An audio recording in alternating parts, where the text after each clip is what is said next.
Ladies and gentlemen, good day and welcome to the Endurance Technologies Limited Q2 FY2025 earnings conference call hosted by Axis Capital Limited. As a reminder, all participant lines will be in the listen-only mode and there will be an opportunity for you to ask questions after the presentation concludes.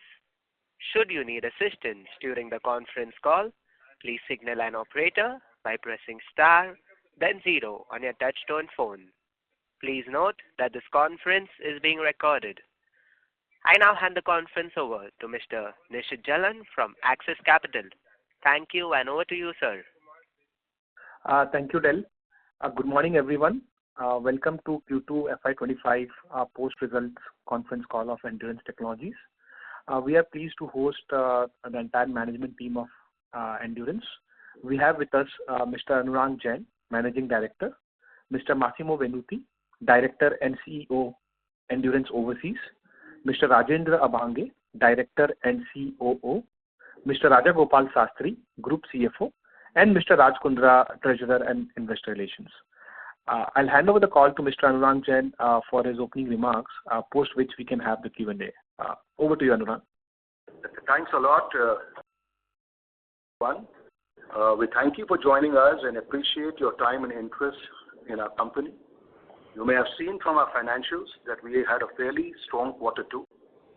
India is expected to post a GDP growth of over 7% in FY25 on a strong base of 8.2% growth in FY24. For Q2, Indian two-wheeler numbers were strong, but four-wheeler numbers both in India and Europe were not. The Q2 volume sold by Indian OEMs rose 13% year-on-year for two-wheelers, with scooter growth at 17% and motorcycle growth at 11%. Three-wheeler sales grew by 5%. On the other hand, the commercial vehicle volumes fell 9% and passenger vehicle volumes saw a drop of 1%. I would now like to highlight the progress on a few strategic and operational actions taken, which have a strong bearing on our short, medium, and long-term performance. To begin with, I will explain our recent expansions taken up. We had mentioned that we are constructing a factory in the Auric, Shendra industrial area focused on four-wheeler and non-auto machined aluminium castings. The construction is progressing well.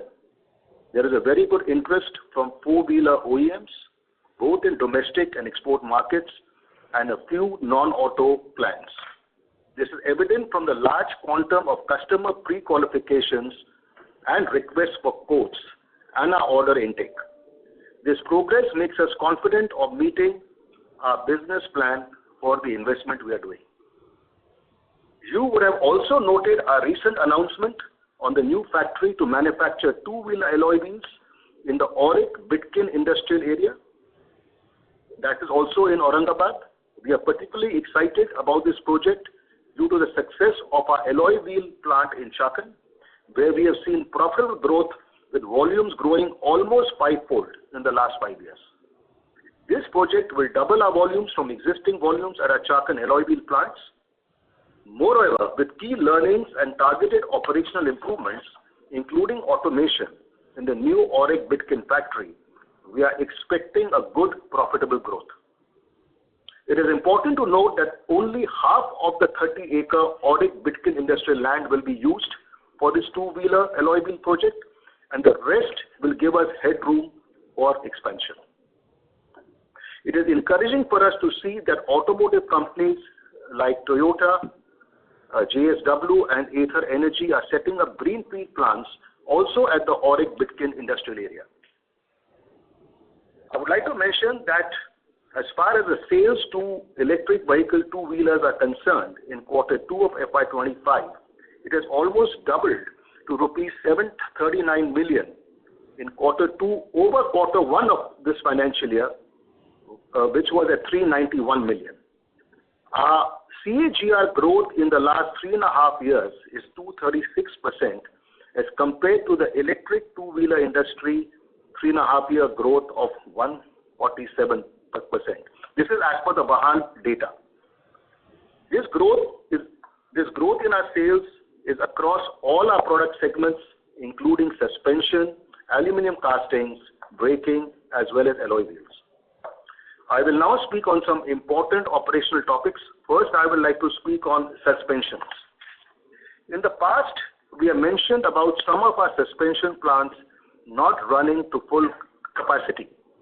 With higher sales to our anchor OEMs in these plants and fresh orders for other models from various OEMs, the capacity being used is rapidly increasing, and at our Sanand and Halol plant, it is being almost fully used. At Waluj, our plant's capacity is being fully used, and now we are further expanding to service a large suspension order for Suzuki scooters of rupees 1,650 million per annum. The SOP is planned from January 2025. The best Industry 4.0 tools are being deployed in these assembly lines. Last year, the design and development team of Endurance successfully applicated the 48 millimeter diameter inverted front fork for a major European client.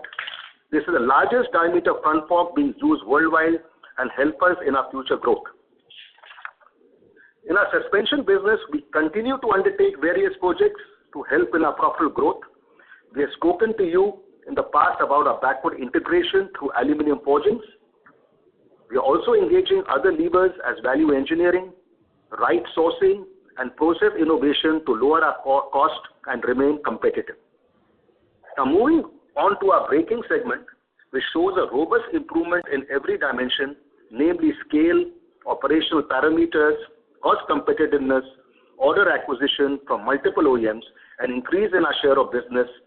These are our key strategic strengths. The total income from our braking business doubled in just 2 years, from rupees 5,950 million in FY22 to rupees 11,610 million in FY24. The higher demand made us set up a second brakes factory at Waluj industrial area. The new factory has now reached close to peak volumes within 2 years of SOP, and now we are undergoing a further expansion. Since we began the manufacture and sale of the single channel ABS in September 2021, we have around 700,000 numbers of such ABS ensuring rider safety on the roads. The two-channel ABS is also at an advanced stage and is expected to start SOP in Q4 of this financial year. The manufacturing of brake systems and disc brakes is constantly being upgraded to improve our cost competitiveness, improving the product offering, and its applicability to the premium segment of two-wheelers. Some of the recent improvements are advanced heat treatment for brake discs, in-house manufacturing of ABS valves, as well as stainless steel braided hoses. These both are import substitutions, and also the launch of our Tremeka brand brakes in the premium segment of two-wheelers. Our technical capabilities are constantly being improved with enhanced R&D, calibration and testing, and hiring of experts in braking, who are engaged, among other things, in the development of the ABS ECU, which is the electronic control unit, or in-house manufacturing. Importantly, an advanced braking system development activity has been started jointly with one of our European OEM clients, which will help us to offer the best technology in braking systems, both to Indian as well as our overseas OEM clients. Also, for enhancing our brake steel braided hoses technology, we are setting up a facility for the same in-house at our second Waluj brakes plant, which will give us additional brake assembly orders for exports overseas and for Indian OEM requirements. And this is expected to start SOP in January 2025. In the transmission product segment, several OEMs are upgrading their clutch technologies to the assist and slip technology, which is of higher value add and will contribute to our profitable growth. For the assist and slip clutches, we are offering technology from our European subsidiary Adler with localization of the parts in India.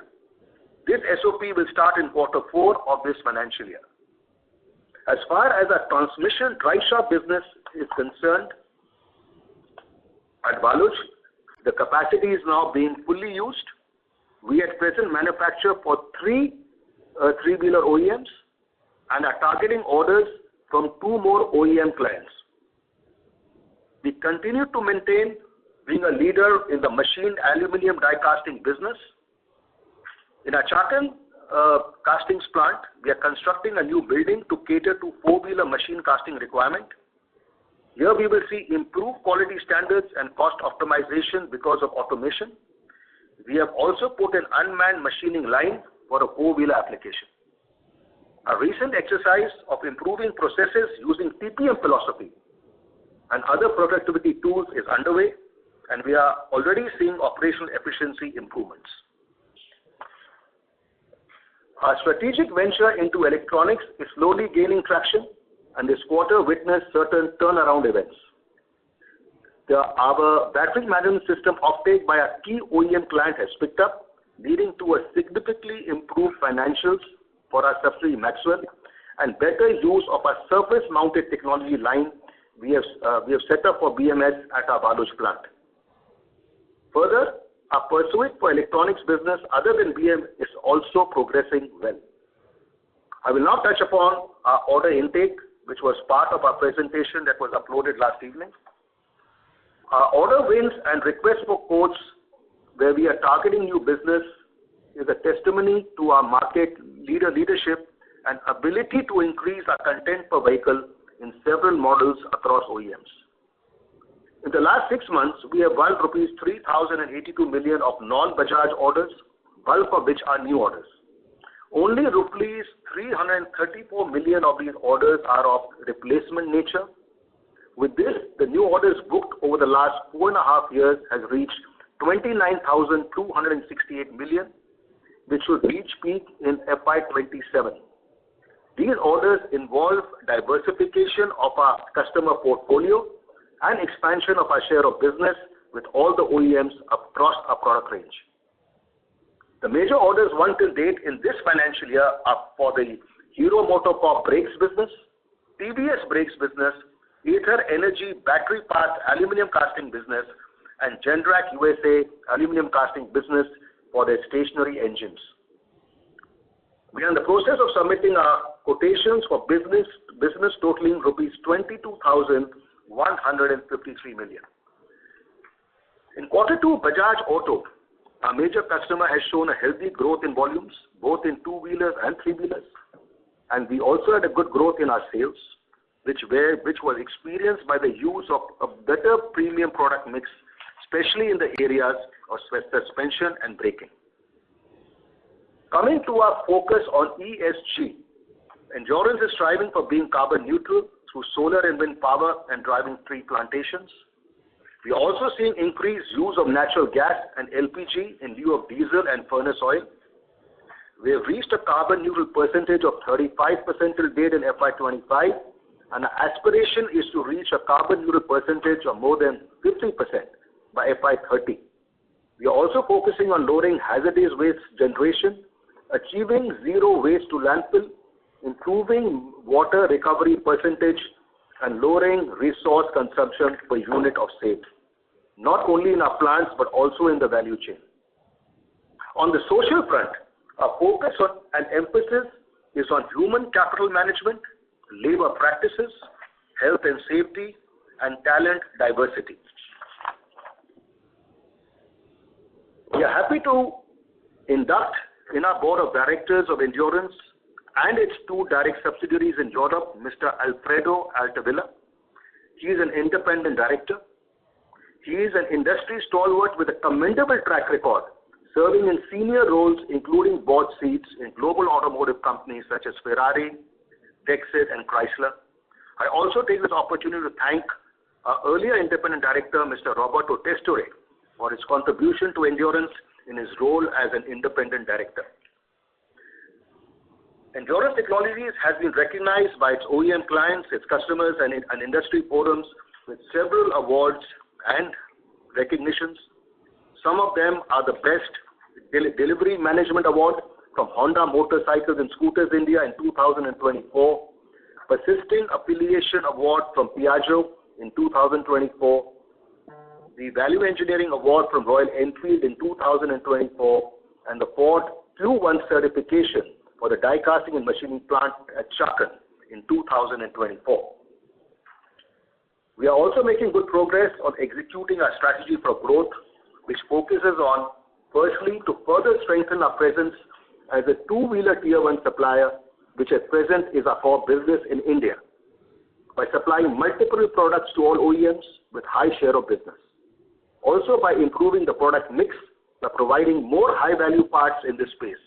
For example, paper-based clutch assemblies, the new assistant slip clutch assemblies, inverted front forks, rear monoshocks, single-channel and dual-channel ABS, machine castings, structural parts, and components for premium two-wheelers. Secondly, to increase our four-wheeler share of business from existing percentage of 25% to 45% by FY30. I spoke to you earlier about the progress of our four-wheeler marketing team, which has made with new orders and RFQs for our new Aurix Shendra aluminum machine casting plant. We are also targeting entering into the four-wheeler drivetrain products.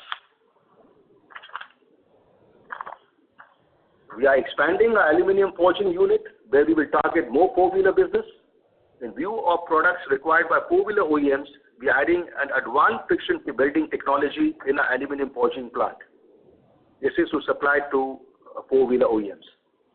For products such as suspension, brakes, alloy wheels, where we are a leader in the two-wheeler space, our pursuit is to offer technology-intensive products now to the four-wheeler OEMs through technology agreements or through M&A or through joint ventures, which is progressing well.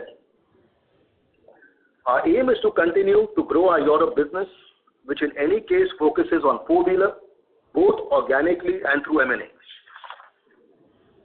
Thirdly, in aftermarket, our focus is on further growing our distribution network, reaching out to retailers and mechanics with use of digital technologies, excelling in order fulfillment, and lowering the proliferation of spurious parts. We've also expanded to vehicle models where we do not serve the OEMs. Our success in these products puts us in a position of a ready choice supplier for these OEMs. In the export markets, we aim to add new countries, expand our dealer network, target growth in each country for each product segment, and expand the product offering. In Europe, we intend to grow our aftermarket business in the two-wheeler space with our subsidiary companies Adler, Freno-Technica, and New Fred. Fourthly, we will keep an eye on the pace of electrification in different vehicle segments and different markets.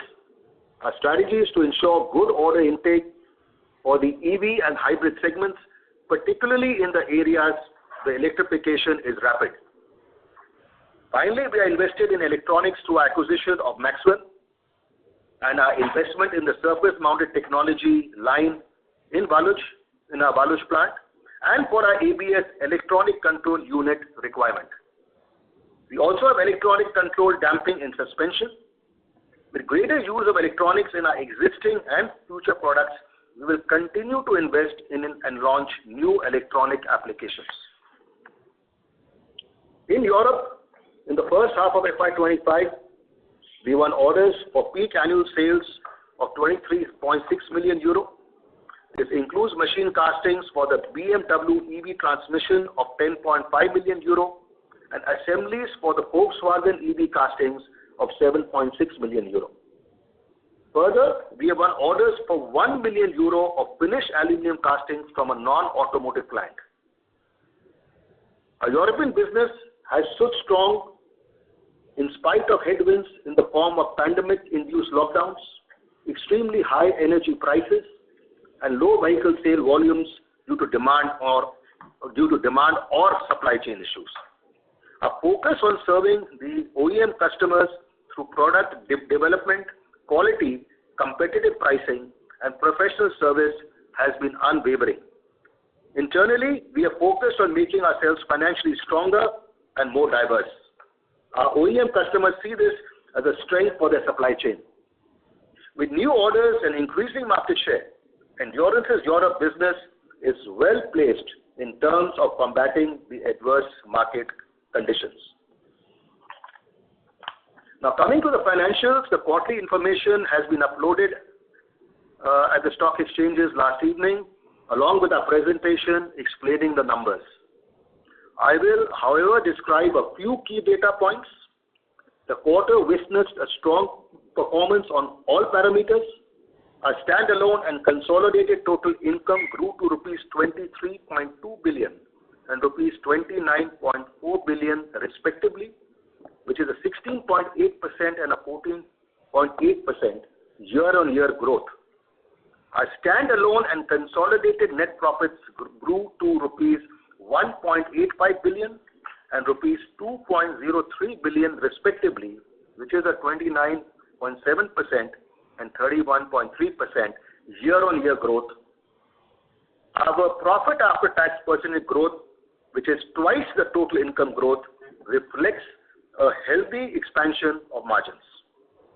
It is important to note that our European subsidiaries in euro terms achieved a total income growth of 6.5% and net profit growth of 12.8% versus the same quarter last year, which is commendable given the market scenario in Europe. Now, with these opening remarks, I would now like to invite questions from all of you. Thank you. Thank you. We will now begin the question and answer session. Anyone who wishes to ask a question may press star and 1 on their touchtone telephone. If you wish to remove yourself from the question queue, you may press star and 2. Participants are requested to use handsets while asking a question. Ladies and gentlemen, we will wait for a moment while the question queue assembles.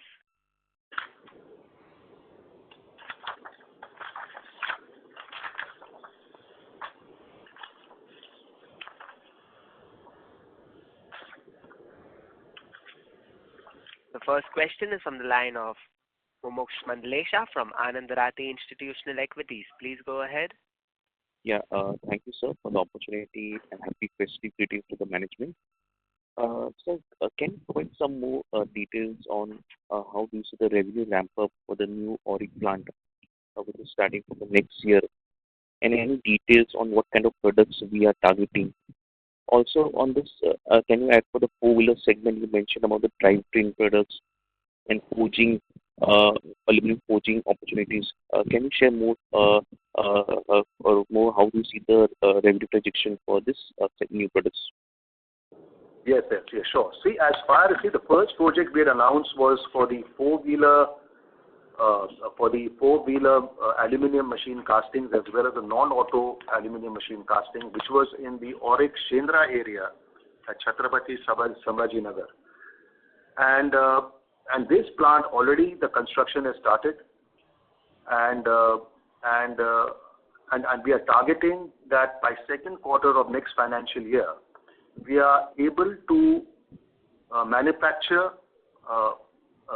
aluminium die casting with machining for both overseas as well as Indian OEM clients, including non-auto clients. Now, we are at a very good stage, and that's why I said we are progressing well. I'm not allowed to give the names of the OEM customers to you because there are some NDAs we have signed. But we are at a very good stage of having certain orders, some orders are in progress. And that's why I said that we are quite confident that we will meet our business plan in the next 3 years, which we have planned. And this business plan sales will start from, it will start from the next financial year, which is quarter 2 of FY26. So I will not be able to throw much light on the customers, but the product are large aluminium die casting parts of various types. It's for automotive, four-wheeler, as well as for non-automotive. And this is our focus towards the four-wheeler growth. On the second part, as far as the second project is concerned, which is on the two-wheeler alloy wheels, this is because we have a capacity of 5.5 million alloy wheels in our Chakan plant in Pune, and there's a huge demand for these products, and that's why, looking at the pressures which are there, we are putting up another plant of about 4.5 million wheels per annum, and this plant is going to start in September 2025. So these are there are two plants which will really add to our profitable growth. and it will really, I think, also increase our sales quite substantially. Now, which was your other question? Was on the drivetrain? Yeah, drivetrain and aluminum forging, sir. Yeah, as far as the aluminum forging is concerned, the history is that we have started as a backward integration required for our inverted front forks, which is there, and it's been a game changer, I said. Also for the rear monoshocks, where you have a hydraulic preload, this adjuster casting required. These are all import substitutes. But once we started this, we are finding a lot of interest from the four-wheeler OEMs, also both for India as well as export, as well as for the two-wheeler also. So this plant is rapidly expanding, which is in Aurangabad, which is Chhatrapati Sambhaji Nagar, and this will do quite well, and the margins are also quite good. So this is a very good growth. It's a strategic one for our inverted front forks rear monoshock, but now we are seeing opportunities to directly supply to two and four-wheeler OEMs, both in India as well as export. And we also won some orders, but the details of the customer, I don't know whether we have mentioned it. No, we are not supposed to. Okay, so I cannot give you the name of the customer. As far as the drivetrain is concerned, I'll request Mr. Rajendra Bhange, our Director and CEO, to speak a few words on that. Yes. So, first of all, thanks for asking more information about our journey into four-wheelers, specifically what you talked about, the drivetrain products. You see, drivetrain is considered to be one of the most critical components of any four-wheeler. And we have chosen to be in this space, taking into account that we have good experience already in two-wheelers and three-wheelers. Three-wheelers, we already make these kinds of products. Without mentioning the name of the customer and without mentioning the exact product, I can only tell you that we are in very advanced stages of making commercial production for these kinds of products early next year. So all the capex and everything is in the pipeline, and once the SOP and LOIs are on place, we will make it public probably next quarter. So it's not just one product in the drivetrain. There are multiple products which also involves high precision mechanical components as well as electronic components, which has got programs and the software inbuilt into it. So this is all for the modern generation four-wheelers which are being produced in India. Got it, sir. This is really helpful, sir. Just possible to share what kind of capex we are doing for this aluminum forging and the drivetrain products, sir? You see, it is a running capex. Okay, I will get back to you with an answer. Well, I'll just give the answer in general, afterwards. I'm just asking, or do you have it? Okay, right now, because I'd like to give you the right figure, but this I'll get back to you on this call itself. Yeah? Sure, sir. Sure. Secondly, on the alloy wheel, sir, how do you see this new capacity being utilized? How much period from FY26 you see the utilization happening, and also any more color on the new customer wins we have, including the EV? Are there the new customers adding the capacity in the Auric region? And also, how do you see the now market share changing with this new win, sir? No, in fact, as far as two-wheeler is concerned, the pressure is, tremendous. And that's why there's a gun pointing at our head, I will just put it that way. In fact, people want it actually tomorrow. So to answer your question will be fully used. The question is, we also need a certain period to go to increase step by step, but that step by step will be very, very fast from September 25 onwards. In fact, the pressure is very high, and it will be to new customers also. Just to answer your question, I can't give you the names, but it will be to new customers also, including for EV, as far as the alloy wheels are concerned. Okay, and so basically, in 1 or 2 years, we can see the ramp up happening for this new addition also. Sorry? Within 1 or 2 So, years, we'll see a ramp up happening. Yes, we have to reach full volumes by the second year. We don't have a choice. Okay. And in terms of market share for this segment, do you see that has increased, sir, with the new order wins, sir?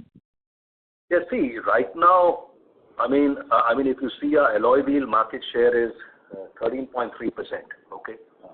And this will take us, I think, to 25%. I think so. But see, the thing is, it depends on how much the growth will be there in the two-wheeler industry. So I can say, based on the existing volume, the 13.3 will become 25% with the new plant coming up. Got it, sir. Sir, lastly, on the financial side, so aluminum prices have increased in recent quarters. Has there any impact in the Q2 quarter? And just want to understand generally what is a pass-through like for the aluminum prices. And secondly, on the incentive part, what is the incentive expected for the second half, sir? Oh, okay. So I will request our group CFO, Mr. Raja Sastry, to speak on this. But just to answer one question, the aluminum increase or decrease is a pass-through, 100%. So if you look at comparing the first half of this year versus the first half of last year, aluminum alloy rates have gone up from 200 rupees to 213 rupees on an average. And we have passed on every rupee of this increase. We also had some marginal increase in steel and other products, but we have, as per our contract, we have managed to pass on every single rupee of increase to our customer. Of course, it does have a load, a contribution load as they call it, because we get a rupee to rupee advantage and not the contribution out of that. However, from a compensation perspective, the compensation is complete and we have booked all the compensation. And we have amended purchase orders for the same. Got it. So there's no impact of that in the current quarters. The mega project incentive of the total of 447 crores which we had to book on the earlier mega project incentives, we still have another 8 crores to book. And a receipt of cash against that, we already have received about 283 crores and we have to receive another 164 crores to receive out of that. So the progress on the earlier mega project incentive is good, and we already are in an advanced stage of filing our applications for the next 2019-2024, which is now extended to 2025 mega project incentive also. And the entitlement for this incentive is higher than the earlier one, and as we have more details, we will explain to you. Got it, sir. Thank you so much for this opportunity. Yeah. I think that answer is there for your question. No, it's not there yet. Okay. I think they're finding out the exact capex. Okay, so we'll get back to you on the capex. Yeah. Thank you so much for this. Thank you. The next question is from the line of Aditya Jhawar from Investec. Please go ahead. Hi, thanks for the opportunity and congrats on good set of numbers. My first question is on our aluminium, on our alloy wheels. What is the expected contribution at 9.8 million in overall revenue? That is number one. Number second is that what would be the share of imported alloy wheels in India as we speak?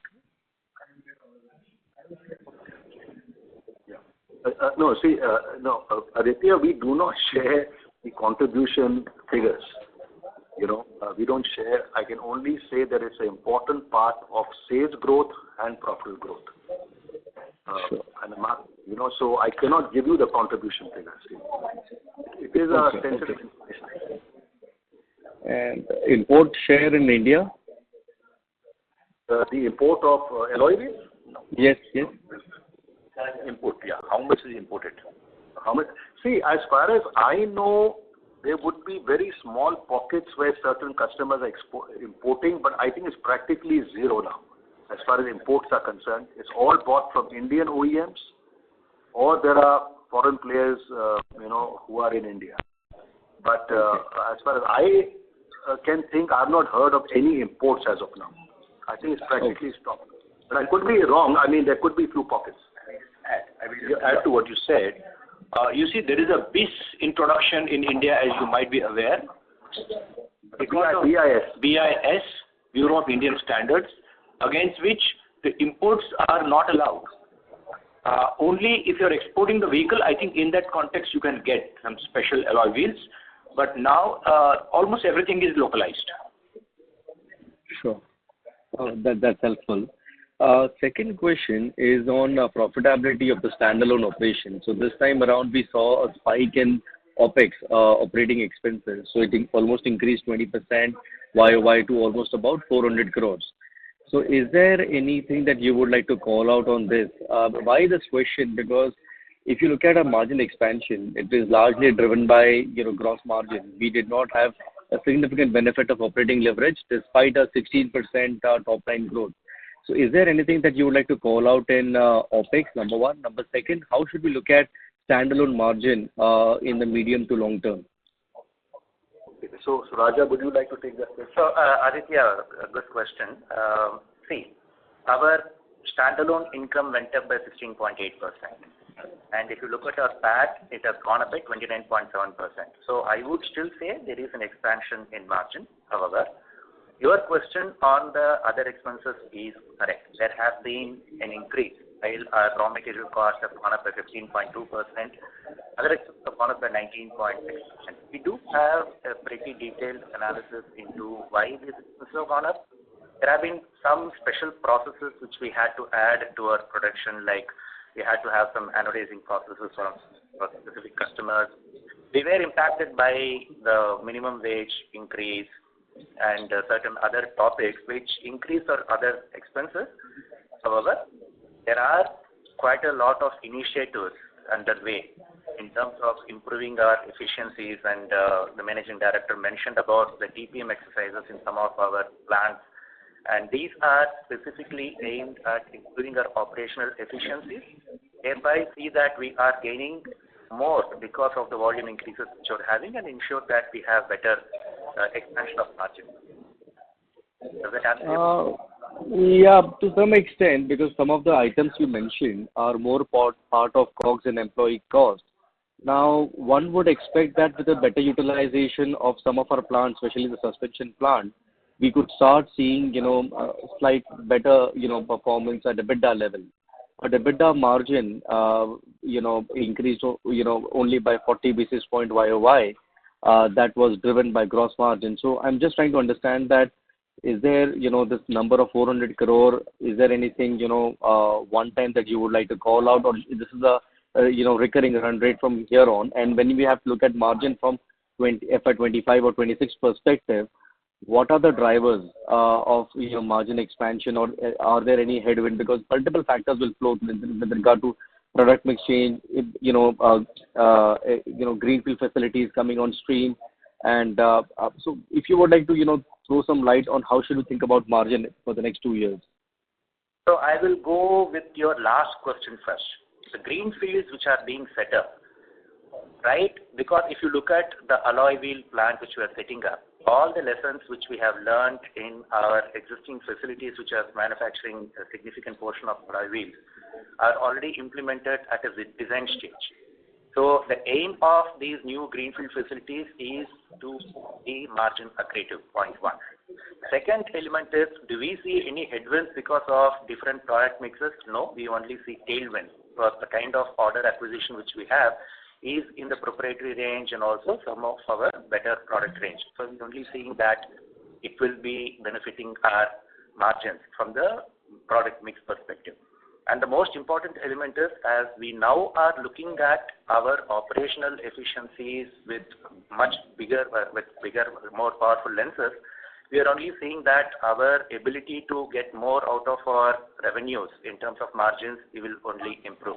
So overall, we only see good news as far as the margin expansion is concerned, unless something very untoward or something completely out of our control happens.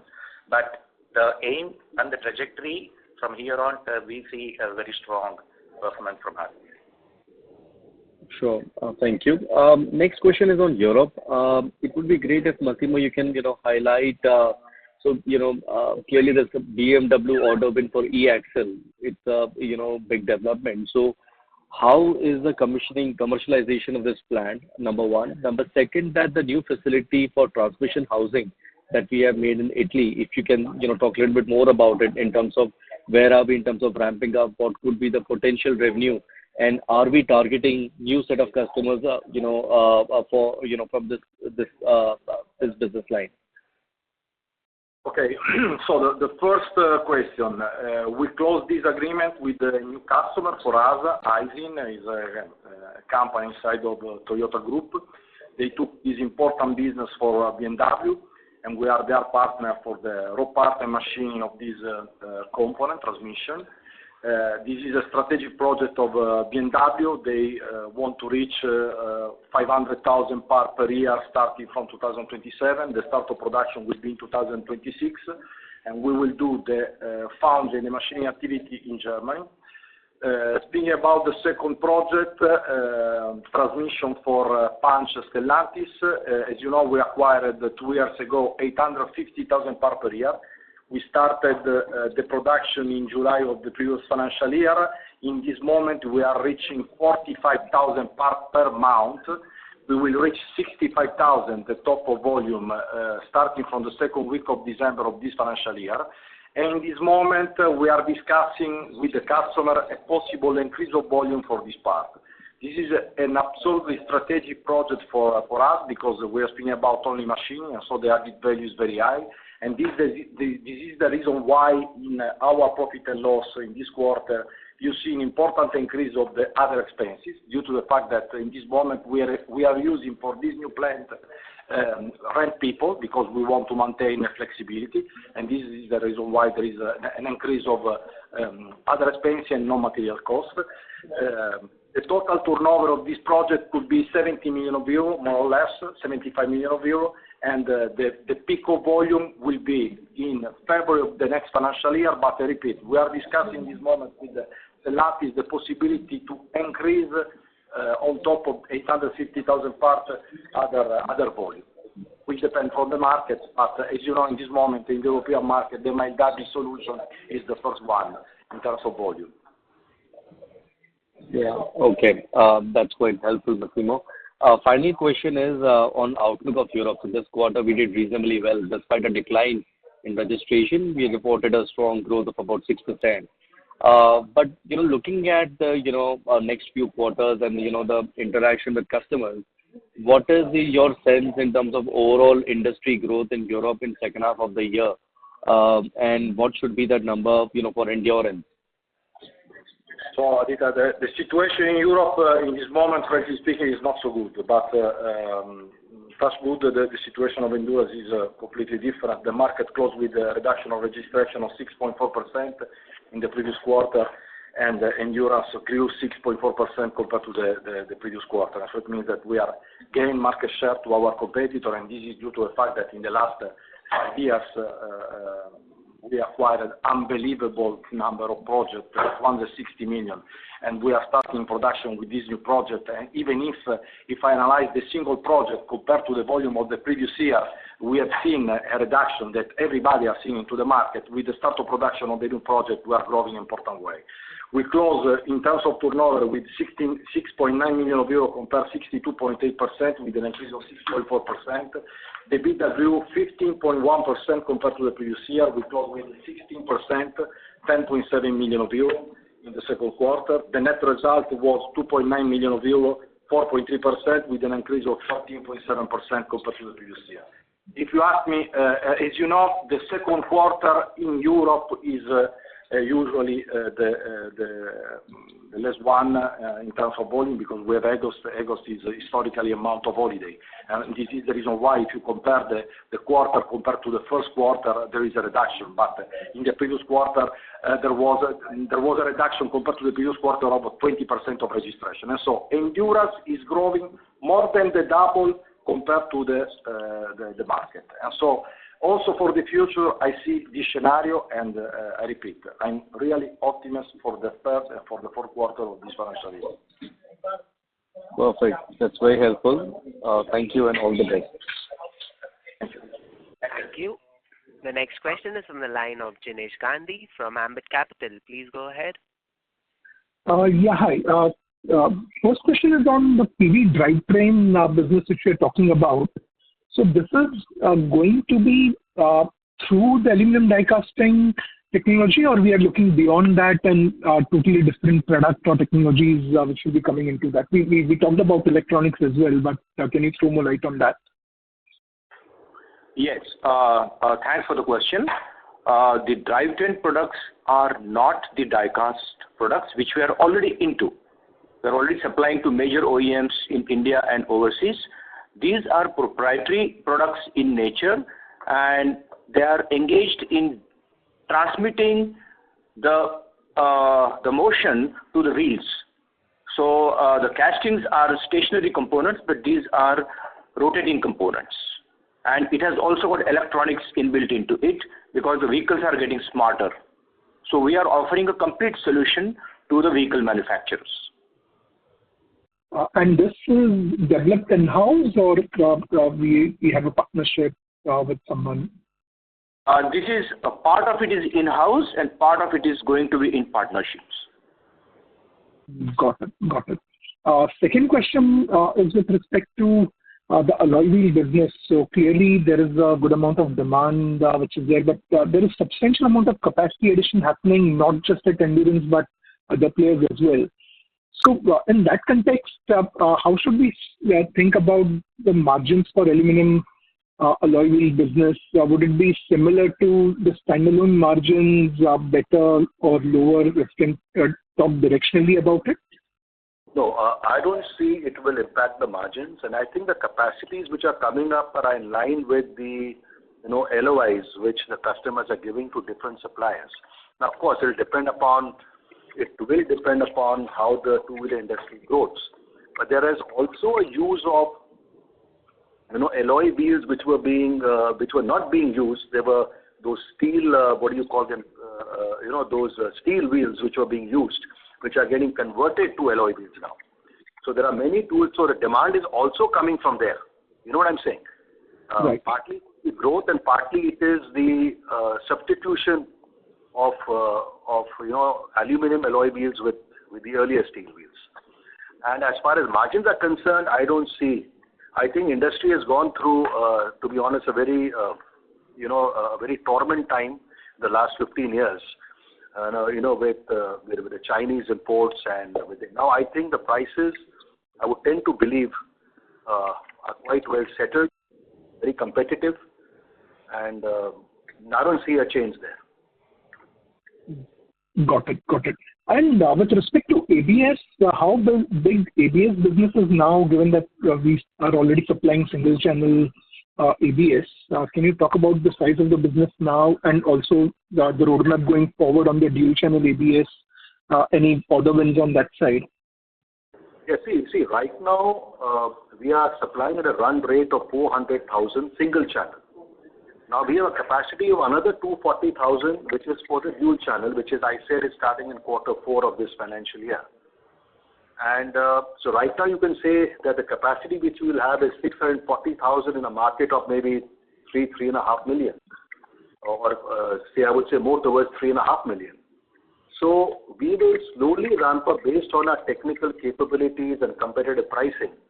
We will slowly scale it up, partly with volumes increases, partly from taking share, from the competition. But that's our goal, to keep increasing this business by going step by step. So the next step is to go into dual channel with 240,000 ABSs per annum. That's the next step. Right. And have you got orders for dual channel already, or we are in process of getting orders there? Yes, we have it's in process. So that's why I'm telling you Q4. Okay. Got it. And clarification on the incentive side. So would it be fair to say that by the time this balance 8 crore of incentive under old scheme gets recognized, probably maybe in 3Q or early next year, and the new scheme comes into operational, there will be gap in FY26 where incentives may not be material. Would that be fair understanding? The applications have been made. We are waiting for the eligibility certificates, and we will take it as it comes. So our anticipation and our expectation, our work is to make it happen as quickly as possible. But given that there are elements where we have to allow the administrative mechanism to work through its course, we will make more comments, or we will give a confirmation as and when it happens. But the efforts from our side, the eligibility from our side, and all the collation of data, we have completed our part of it. We were just waiting for the administrative process to take its course, and then as quickly as possible, as and when it happens, we'll make a statement on that. Got it. And last question on the European business side. So we have seen a material divergence between how the EV business has been shaping up in the European market. EV demand has been shaping up in the European market. And whereas when we look at our order wins, almost 77% of our order wins are coming from EVs now, as against much lower salience in the total order book. So how do we balance out with respect to our capex versus the order book built up towards EVs? So, Jinesh, your question is about capex versus the order intake. What exactly was the question? We couldn't. Yeah, because how? Sorry, just give me a second. Yeah, is it better now? Yeah, can you make a precise question? Yeah, so the question for European business is that we are getting substantial orders for EVs. In first half, 77% of orders came from EVs, whereas the EV volumes in the markets are not growing, or rather moderating materially. Okay, Jinesh, I understood. See, yes, it's true. We acquired a lot of business in the last 4 years in the electric. But in this moment, one of the reasons why we are growing more than our competitor is that we are doing the same level of turnover with the internal combustion engine as in the past, and we are increasing due to the start of production of the electrical vehicle. This is the reality. The important effort in terms of investment we have done in the last 2 years, I remind you that the last financial year, Endurance Overseas closed with 62 million euro of investment. In the first 6 months of this financial year, we invested 28 million euro, for sure with the support of our customer. But the major reason of our increase of turnover is that for sure we are taking share of market from our competitor, but basically in the electrical vehicle. Even if in this moment a lot of countries are reducing the incentive in the electrical vehicle, please consider that in the first quarter, in the second quarter, the BEV reached 15% of the market. So it's absolutely interesting. Okay, I got it. And lastly, on comment on M&A as a route to grow in the European market, can you talk about would it be only in the existing aluminum die casting business, or we are open to look at new areas beyond aluminum die casting in European market from M&A perspective? Thanks. In this moment, we are seeing the market at 360 degrees. There are thousands and thousands of opportunities. We are working a tough way in this direction, and I hope to give you interesting news in the next call conference. But we are working 360 degrees. As you can imagine, the major problem in this moment is the saturation capacity into the market. A lot of companies are financial problem, and so for Endurance is an opportunity, because every day we are involved from our customer to consider partnership to support them for the future increase of our product range in high pressure die casting, in machining, and also in other sectors. Got it. Great. Thanks and all the best. Thank you. Thank you. Thank you. Well, I just like to give those capex figures. I think it was the gentleman from Anand Rathi.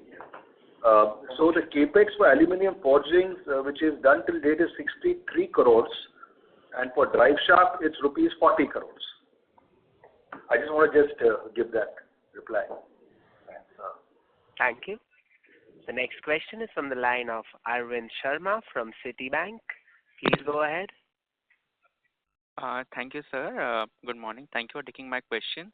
Sir, the first question is on the ramp-up schedule that you've given in the presentation. A very strong ramp-up expected in FY26, almost 23 billion rupees. Would it be fair to assume this is driven by the expansion in the four-wheeler and non-autos, or what would be the key drivers for this big ramp-up in FY26? See, the key drivers, one is, of course, on the four-wheeler front, which is the Auric Shendra project, four-wheeler and non-auto. That will be one driver.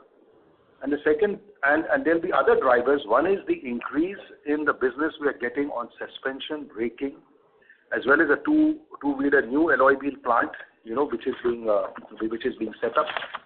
But I think it would be both on the two-wheeler and four-wheeler space. Yes, it is just not on the four-wheeler, but we are fully focused on FY30 reaching 45% of our group sales is in four-wheelers, and there are a lot of efforts being made.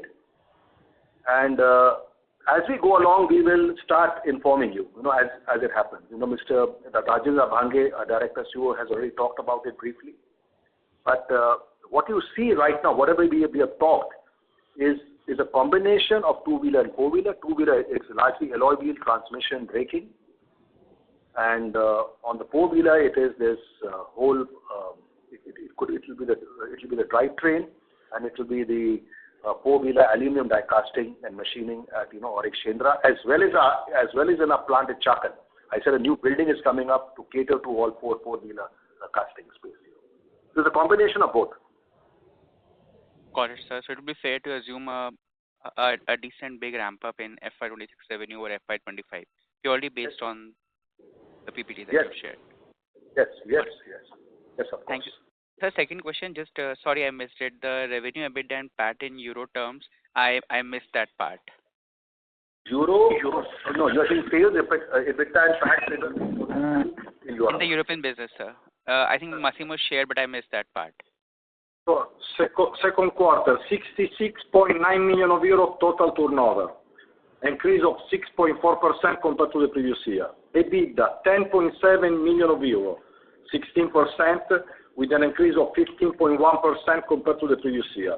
Net result, 2.9 million euro, 4.3%, with an increase of 13.7% compared to the previous year.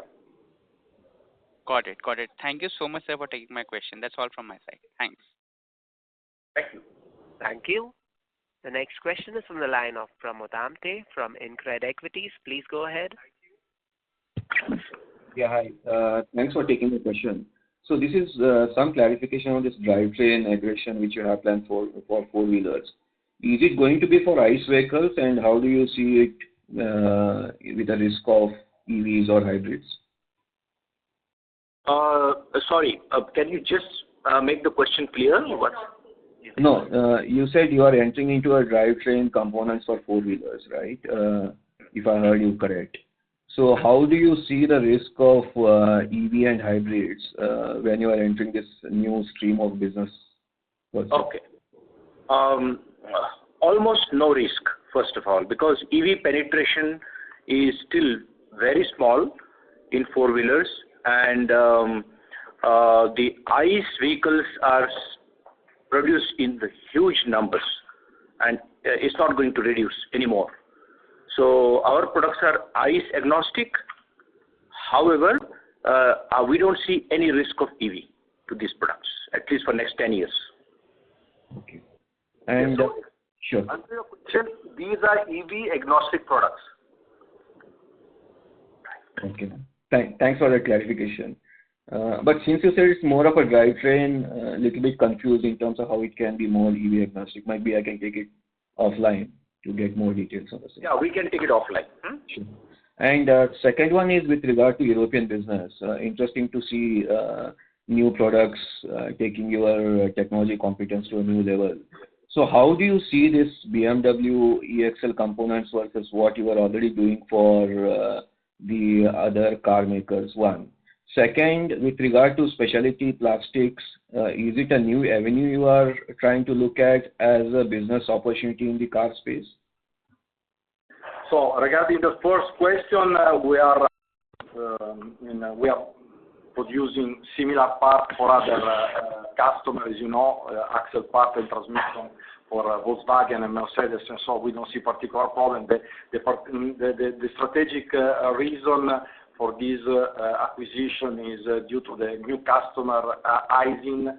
Aisin is, as I told you before, is inside of Toyota Group, and so we are discussing other opportunities. This is the reason why, from my point of view, is absolutely strategic. But speaking about the complexity of the part, we don't see particular problem, also because we will produce this component with existing technology in terms of foundry, high level of automation as in the last 20 projects in endurance overseas in Europe, and with the same machine in our machining plant. So no issue, particular issue compared to the existing product that we are producing. Regarding the second question, could you repeat the second question, please? Sure. So you also talked about the specialty plastic product win for Volkswagen. So wanted to ask you, is it a big opportunity for the Endurance Group to enter into this new area of line of business, considering that you've been into metal forming all along? Oh, no, I am correct. As you know, we have Endurance Engineering, that is our division of injection molding component. The importance of this acquisition is that it's the first acquisition with Volkswagen Group as a tier one. As you know, in the past in Endurance Engineering, we grew in an important way thanks to the reverse engineering from aluminum component to plastic. And this is the first acquisition that we do, Volkswagen Group directly in the plastic.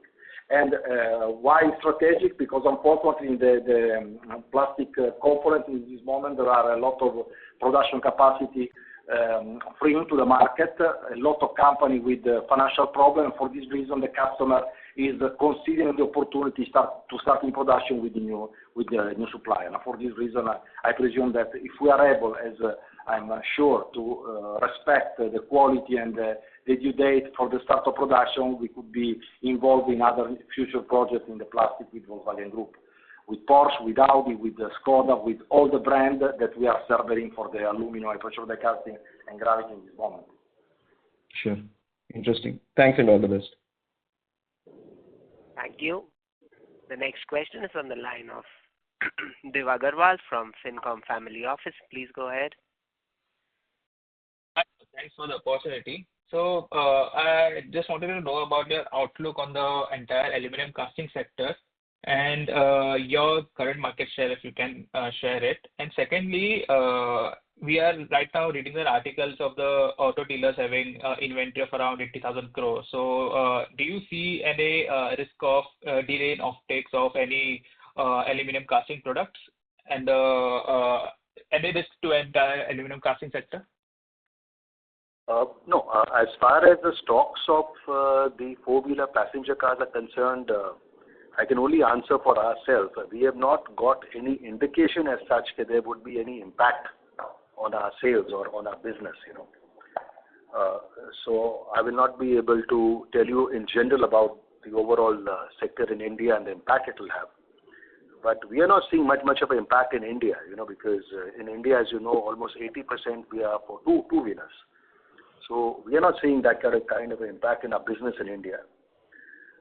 As far as the aluminium casting, if you ask me what would be a share of business, you asked? Yeah, share of business and the entire outlook.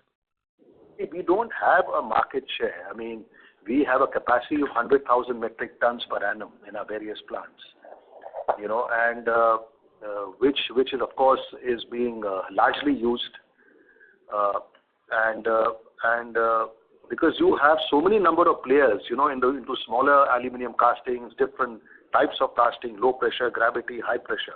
Very difficult to have a market share. There is no industry body which is giving these figures to us.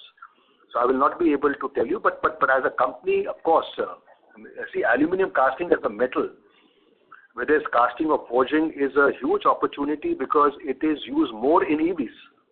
We are finding, whether it's hybrid EVs or the IC engine passenger cars or two-wheelers, three-wheelers, the use is more, which I've explained in earlier quarters. So we are in a very good space, and we are taking the opportunities where there is profitable growth. So that is our focus. But the opportunities are a lot in this space. So we are in a good space as far as aluminium casting goes. We have the expertise, we have our own engineering, we have our own tool room. So we are very competitive. And we have the technology. We have done in the past, gravity die casting, converted them to high pressure die casting, low pressure die casting to high pressure. So we have a lot of expertise and a lot of experience over the last 30 years in this space. So I would say as far as aluminum die casting is concerned, we are in a very good space for the future. Okay, sir, got it. Thanks a lot and all the best. Thank you. Thank you. Ladies and gentlemen, that was the last question for today. I would now like to hand the conference over to the management for closing comments. No, I don't think I have any further closing comments. I just had my opening remarks. So thank you for the call, and thank you to everybody for taking your time out for this call. Thank you. Thank you. Thank you. Thank you. On behalf of Axis Capital Limited, that concludes this conference. Thank you for joining us, and you may now disconnect.